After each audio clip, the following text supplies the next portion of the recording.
Hello and welcome to the ProStructures Connect Edition onboard video guide session. In the last video, I demonstrated the modeling of structural steel column and beams. In this video, I will show you different types of steel connections to make a connected model. So let's begin.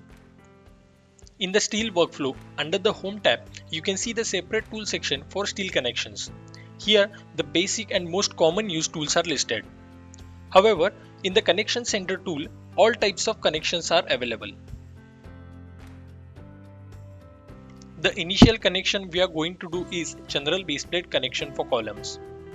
Under the Home tab, in the Steel Connection section, select the General Baseplate tool.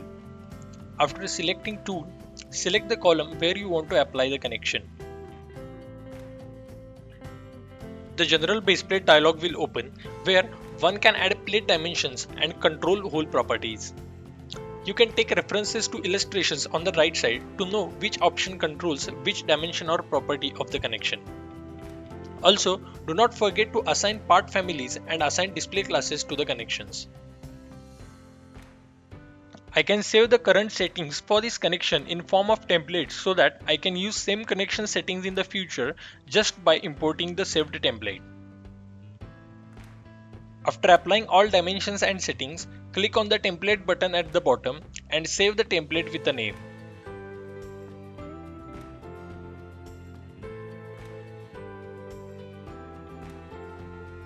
I can import this saved template for this connection.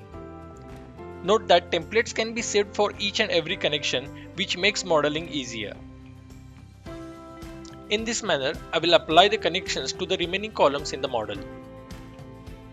After adding general base plates, let's put anchor bolts in it. The anchor bolts tool is in the Elements section under the Home tab. Selecting the tool will open bolt style dialog where you can choose the bolt type, placement type and arrangement type. Assign the suitable part families and display classes to anchor bolts. Once everything is finalized, use the fifth option at the bottom, which will create anchor bolts at the selected plates. Select the option and then select the plate where bolts needs to be placed.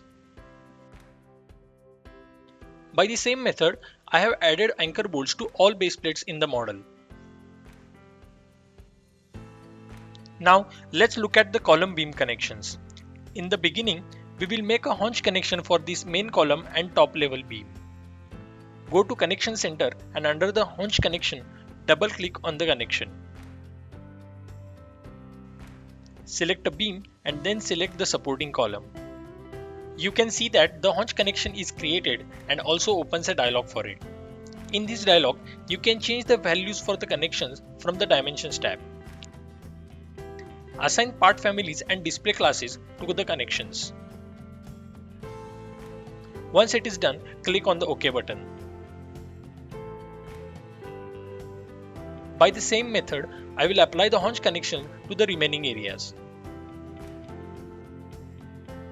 To connect these transverse beams to the main columns, we will use the web angle connection.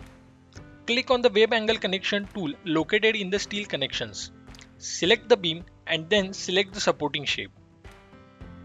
The web angle connection dialog will open where you can control several options related to bolting, hole distances, welding, etc.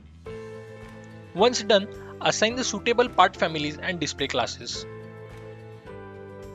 If you want to use the same type of connection with similar geometrical properties, use the option Clone and apply it to them.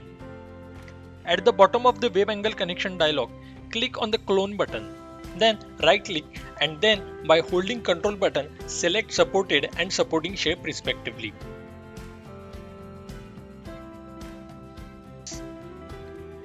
I have completed the model by adding web angle connections at required places. Now let's create some beam to beam connections. In this model, there are places where we need to connect two beams. In this case, we will use a stiffener beam to beam type of shear plate connection. Go to Connection Center, under the shear plate connections, select the stiffener beam to beam connection. Select two beams where you want to apply connection. After selecting beams, the stiffener connection dialog will appear where you can control dimensions, spacings, and apply display classes and part families.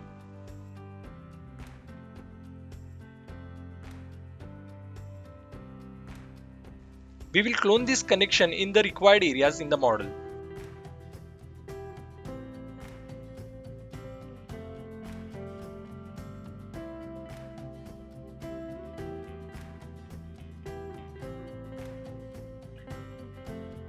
After applying shear plate connection, the last connection we are going to create in this model is an end plate connection. Select the tool from connection center. Select the beam and then select the supporting shape. The end plates dialog will open. Here you can edit layout properties, dimensions for holes, and at the end assign display classes and part families.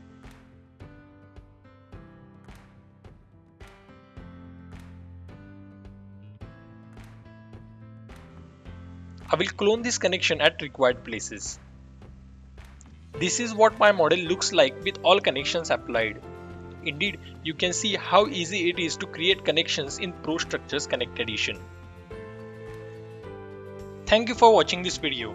I hope you have found this video insightful. You will find a few more ways to get added information about ProStructures Connect Edition on your screen.